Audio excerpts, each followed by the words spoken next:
Saint Matthew's high school correspondent. Morning నుంచి మీ అందరి గ్రూప్స్లో ఒక వీడియో నా గురించి సర్క్యులేట్ అవుతుంది. నేను టీచర్స్కి జీతం ఇయ్యను, okay, on top of that ఇక్కడ చదువు బాగుండదు, టీచర్స్ని మారుస్తున్నాను, ఈ 3 పాయింట్స్ని పెట్టి వీళ్ళు వీడియోస్ సర్క్యులేట్ చేస్తున్నారు. లాస్ట్ ఇయర్ మనం విశ్వ స్పోర్ట్స్ అనే ఒక గ్రూప్తో స్పోర్ట్స్ అకాడమీ ఆ గ్రూప్తో ఒక 12 గేమ్స్ టు 13 గేమ్స్ వాళ్ళు ఇస్తారు అని చెప్పి మనం వాళ్ళతో ఒక అగ్రిమెంట్లో వచ్చినాం. కానీ వాళ్ళు అటువంటిది ఏ స్పోర్ట్స్ ఇక్కడ ఇవ్వలేదు, ఏ యాక్టివిటీ ఇక్కడ చేయలేదు.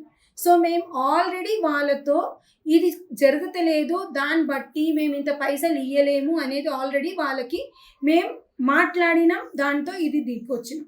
అయినా కూడా వాళ్ళు ఒక 3 months వాళ్ళు ఇక్కడ పనిచేశారు, దాని సిగ్నేచర్ ఉంది నా దగ్గర, దానికి ప్రూఫ్ ఉంది.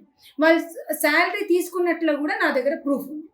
కానీ ఇప్పుడు బాకీ ఉన్న నెలది కూడా కావాలి అని చెప్పేసి వాళ్ళు నా మీద దౌర్జన్యం చేసి వీడియోస్ వేస్తున్నారు. ఇది తప్పు.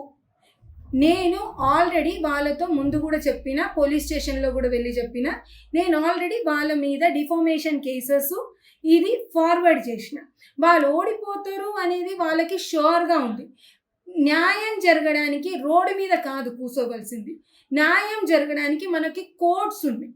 ఓకే, కోర్టుకి వెళ్ళమని చెప్పండి. నా దగ్గర న్యాయం ఉంటే నాకు న్యాయం జరుగుతుంది, వాళ్ళ దగ్గర న్యాయం ఉంటే వాళ్ళకి న్యాయం జరుగుతుంది. రోడ్డు మీద కూర్చొని కాదు మనం న్యాయాలు అన్యాయాలు గ్రూప్స్లో కూడా కాదు, వన్ సైడ్ విని మీరేం డిసైడ్ చేసుకోకండి. నా దగ్గర ప్రూఫ్స్ ఉంది, నేను కోర్టులో ఫార్వర్డ్ అవుతున్నా, డిఫామేషన్ కేసెస్ వేస్తున్నా, అక్కడ వెళ్ళి తేల్చుకోమని చెప్పండి. మీరు ప్లీజ్ ఇటువంటిది రాంగ్ అలిగేషన్స్ నేను కావాలంటే దీని తర్వాత వీళ్ళు చెప్తున్న రిప్తా టీచర్ అనే మనిషిది వాళ్ళకి డ్యూస్ ఉందా లేదా అనేది కూడా వీడియోస్ కావాలంటే దీని తర్వాత వేస్తాను. ఇది అన్యాయం.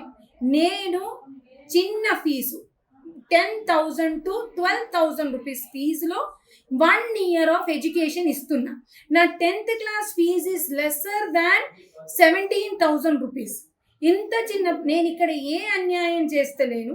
అందుకు మీరు నా మీద అన్యాయాలు వినకండి, దాన్ని ప్రొపగాండా చెయ్యకండి. నిజం తెలుసుకోండి. తెలిసిన తర్వాత మీరు గ్రూప్లో అది షేర్ చేయడమో వైరల్ చేయడమో ఏం చేసినా న్యాయాలు తెలుసుకోండి. నేను కోర్టులో ఓడిపోతే నేనే గ్రూప్లో వేస్తాను సార్, మీరు సర్క్యులేట్ చేసుకోండి సార్.